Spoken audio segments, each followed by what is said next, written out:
আসসালামু আলাইকুম রহমতুল্লাহি ওবরকাতুহু। সম্মানিত দর্শক, জামাত নেতা ডাক্তার আবদুল্লাহ সৈয়দ আবদুল্লাহ মোহাম্মদ তাহের অতি সম্প্রতি তিনি রীতিমতো একটি শব্দ বোমা ব্রাস্ট করেছেন। সাধারণত এই ভদ্রলোক নরম প্রকৃতির, কথাবার্তায় শালীনতা বজায় রাখেন, যথেষ্ট বিনয় এবং ভদ্র। সম্ভবত সাবেক সংসদ সদস্য ছিলেন, বেশ সিনিয়র মানুষ। কিন্তু এখন জামাতের মুখপাত্র রূপে তিনি বিশেষ করে আন্তর্জাতিক অঙ্গনে যে সকল কথাবার্তা বলছেন, এই সকল কথাবার্তা বেশ আলোচনার তৈরি করছে, অনেক ক্ষেত্রে বিতর্ক তৈরি করছে। তো জামাতের একটা সুবিধা হলো যে জামাতের যারা নেতা এবং কর্মী রয়েছেন তারা প্রায় সবাই তাদের শীর্ষ নেতৃবৃন্দ যারা রয়েছেন তাদের সমালোচনা করেন না। পার্টির ভিতরে অভ্যন্তরীণভাবে খুব কঠোরভাবে এই বিষয়গুলো মানা হয় যে যারা পার্টির নেতাকর্মী রয়েছেন তারা যেন সর্বাবস্থায় দলের যারা শীর্ষ নেতৃবৃন্দ রয়েছেন তাদের আচার আচরণ, চালচলন, কথাবার্তাকে সমর্থন করে এবং পার্টির মধ্যে তাদের মজলিসে শুরা বা ইন্টারনাল কোনো বৈঠকে এই ধরনের নেতিবাচক আলাপ আলোচনা হয় কি না বিএনপি বা আওয়ামী লীগ বা জাতীয় পার্টির মতো সেটা আমি বলতে পারবো না, কিন্তু ইন জেনারেল জামাতের কোনো একজন নেতা যে কথাই বললেন না কেন সঙ্গে সঙ্গে সবাই সেটাকে সমর্থন করে। তো এটার ভালো মন্দ দুটো দিকই রয়েছে। আমাদের দেশে এটা প্রথা বিরুদ্ধ। তো সেই দিক থেকে কি হলো যে জামাতের যারা নেতৃবৃন্দ রয়েছেন তারা যে কথাগুলো বলছেন, তাদের যে বিশাল বট বাহিনী, তাদের যে সমর্থক বাহিনী, তাদের যে শিবির কর্মী যারা রয়েছে তারা সবাই এক বাক্যে জিন্দাবাদ বলছেন, এক বাক্যে সমর্থন জানাচ্ছেন, সুবহানাল্লাহ আলহামদুলিল্লাহর বন্যা বইয়ে দিচ্ছেন।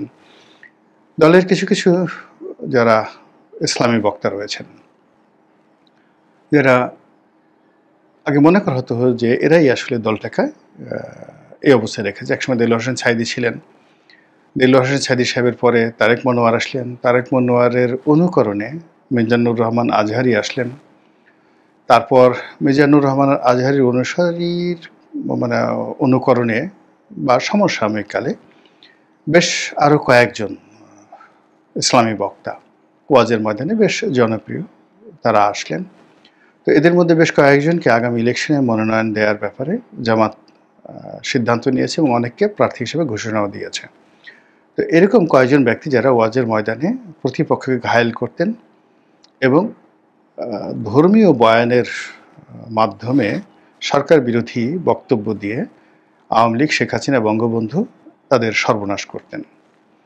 তো সেই মানুষগুলো এখন যে ওয়াজ করছেন, মাহফিল করছেন, এটা অনেকটা একতরফা। এখানে আওয়ামী লীগের লোকজন নেই, তাদের বাধা দেওয়ার মতো কেউ নেই। আর যখন প্রতিপক্ষের বাধা না থাকে তখন সেখানে আসলে আলাপ আলোচনা জমে না। আর না জমার কারণে তারা কি করছেন, কেবলমাত্র ভাইরাল হওয়ার জন্য একটার পর একটা বিতর্ক তৈরি করছেন। এমন সব বেফাস কথাবার্তা বলছেন, বেফাস মন্তব্য তারা করে ফেলছেন, যার ফলে পুরো জামাতের রাজনীতির যে ন্যারেটিভ, সেই ন্যারেটিভটা উল্টে যাচ্ছে। তো এটা নিয়েও কিন্তু জামাতের যারা লোকজন রয়েছেন তারা নীরব, কিন্তু জামাতের অন্যতম মেন্টর, মুরব্বী এবং জামাতের আধ্যাত্মিক নেতা বাংলাদেশে যিনি আছেন তিনি হলেন জনাব মাহমুদুর রহমান, যিনি আমার দেশ পত্রিকার সম্পাদক।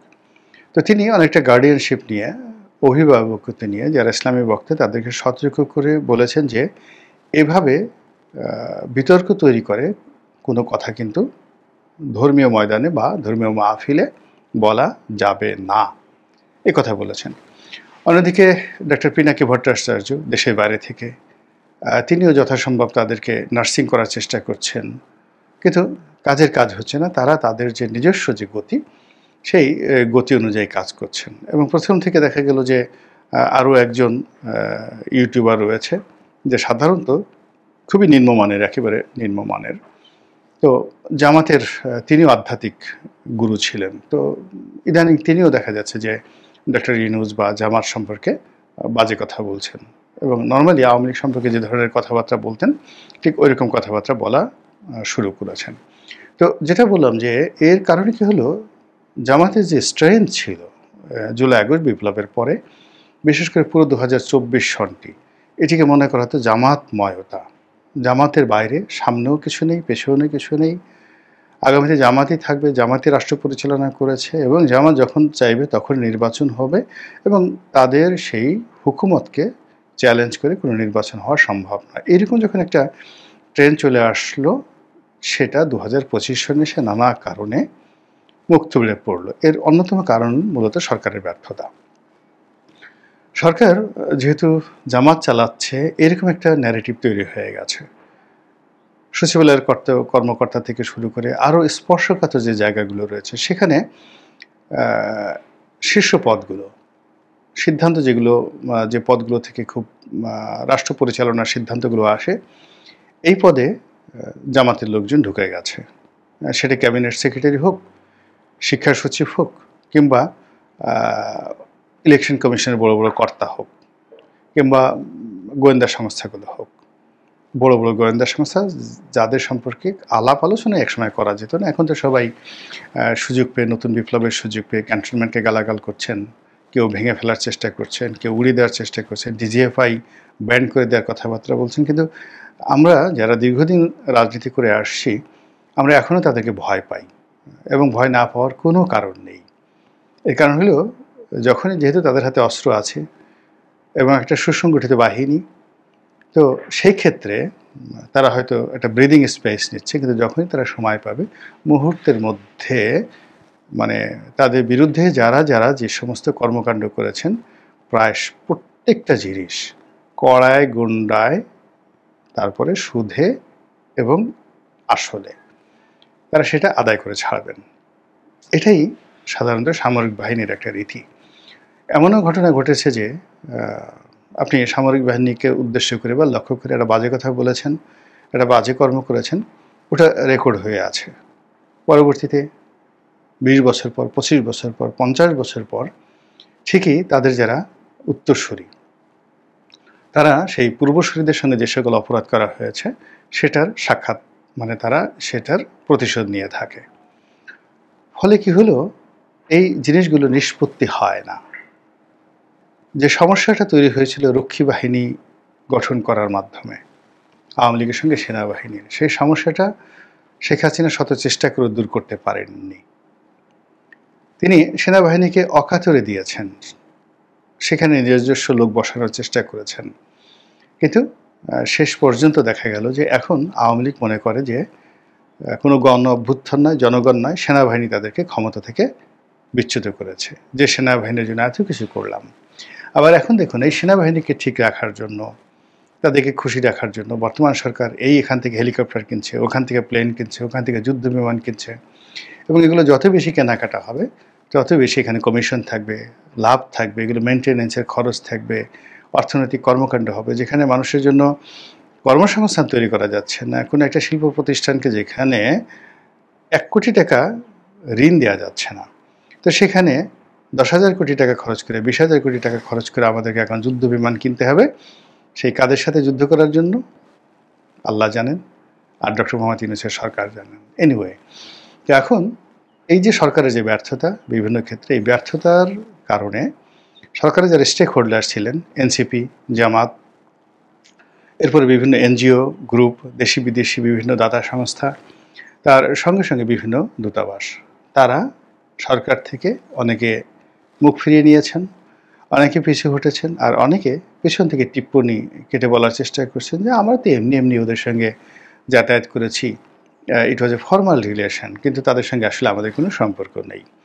তো সেই দিক থেকে জামাতের উপরে যে অভিযোগ আছে বা ছিল, যে এরাই মূলত সরকারটিকে গঠন করেছে, এরাই সরকারটিকে পরিচালনা করেছে, এবং এই সরকারের সকল সফলতা এবং ব্যর্থতা সব কিছুর জন্য জামাত দায়ী। তো যেহেতু এই মুহূর্তে সরকার সফল হতে পারেনি, ডক্টর মোহাম্মদ ইউনূসের যে সুনাম সুখ্যাতি, এটি অনেকটা রিভার্স হয়ে গেছে, বুমেরাং হয়ে গেছে। তো সেই ক্ষেত্রে জামাত অদ্ভুত অদ্ভুত সব কাণ্ড করে চলেছে।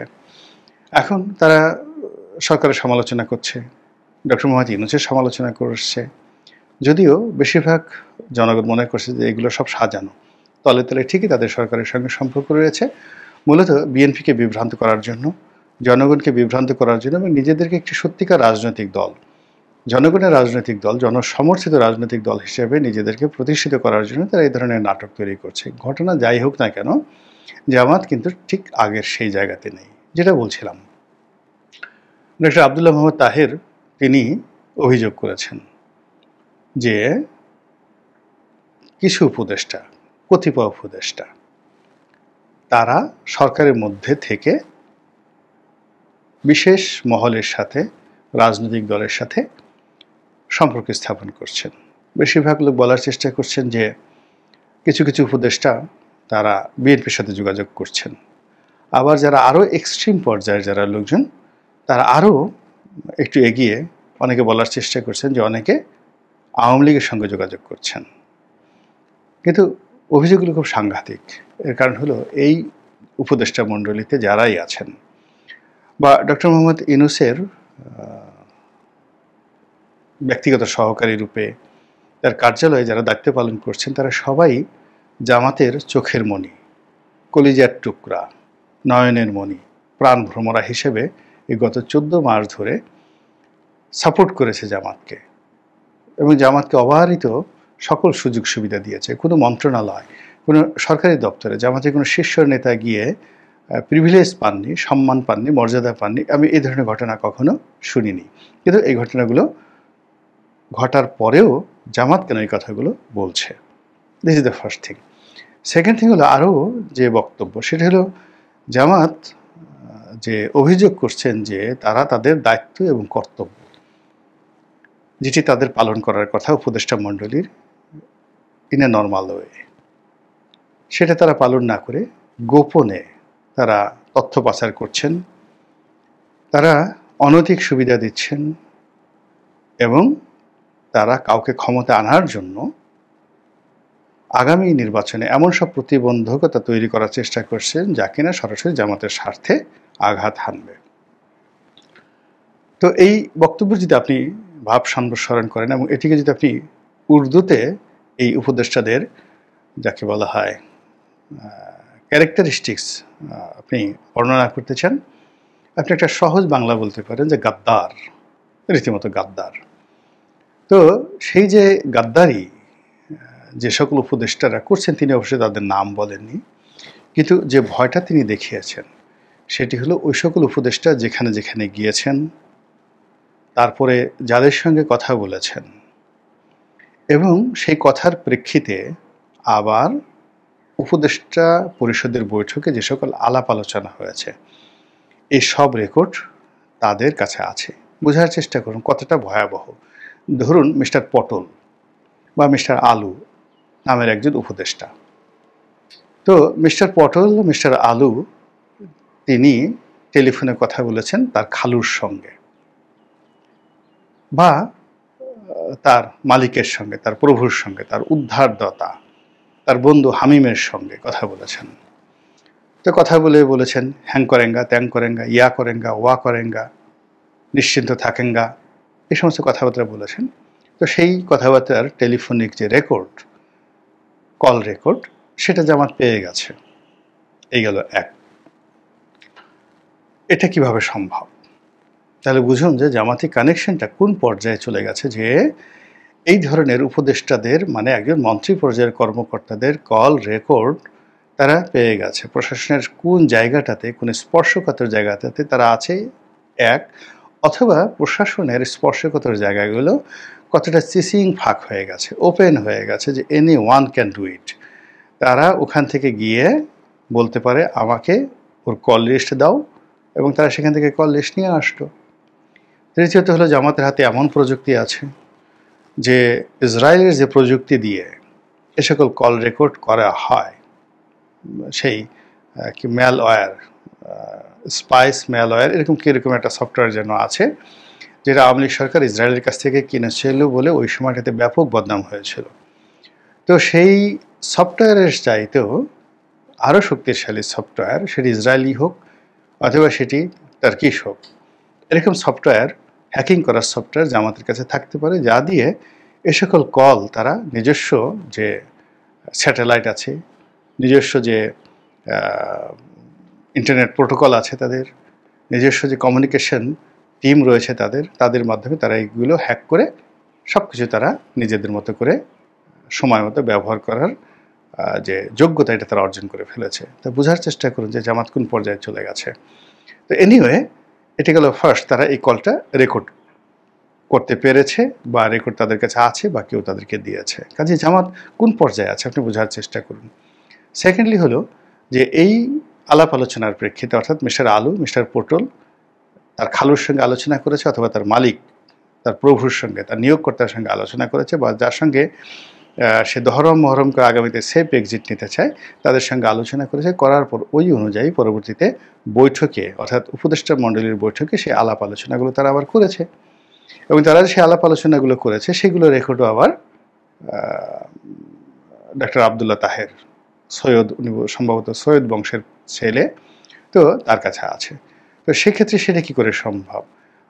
উপদেষ্টা মণ্ডলীর বৈঠক মানে মন্ত্রী পরিষদের বৈঠক অত্যন্ত গোপনীয়। সেই বৈঠকের রেকর্ড তারা কিভাবে পেলেন, কে তাদেরকে দিল, তারা কিভাবে করলো, বা তাদেরকে এমন কোনো প্রযুক্তি আছে যে ওই রুমে তারা হয়তো দেখা গেল যে মশা এবং মাছির মতো ড্রোন তারা উড়িয়ে দিয়েছে, দেখতে মশার মতো মাছির মতো ভন ভন করে উঠছে, বাট ওখান থেকে তারা সব কিছু রেকর্ড করছে। তো মূল ব্যাপার হলো প্রযুক্তি এমন একটা জায়গাতে চলে গেছে আর জামাত সম্পর্কে মানুষের মিথ এমন হয়ে গেছে যে তারা সব কিছু করতে পারে, তারা একেবারে সুই হয়ে ঢুকে ফলা হয়ে বের হয়ে যেতে পারে, এই ক্ষমতা তাদের আছে। তো এই যে আবদুল্লাহ মোহাম্মদ তাহের যে অভিযোগ করলেন উপদেষ্টা মণ্ডলীদের বিরুদ্ধে, এটি নিয়ে কিন্তু কোনো উপদেষ্টা এখনও পর্যন্ত প্রতিক্রিয়া দেখায়নি, রাষ্ট্রও দেখায়নি এবং তাদের যারা রাজনৈতিক প্রতিপক্ষ তারা কেউ দেখায়নি। ফলে ধরে নেওয়া যেতে পারে যে ডাল মে কুছ কালা হায়। আর এই সময়টাতে ডালের মধ্যে যদি কালা কিছু থেকে থাকে তাহলে এটার যে জ্বালা, এটার যে যন্ত্রণা, সেই যন্ত্রণা অতীতের যে কোনো যন্ত্রণার চেয়ে বেশি হবে বই, কম হবে না। মহান আল্লাহ আমাদের সবাইকে হেদায়েত দান করুন এবং হেফাজত করুন। আসসালামু আলাইকুম ওয়া রাহমাতুল্লাহি ওয়া বারাকাতুহু।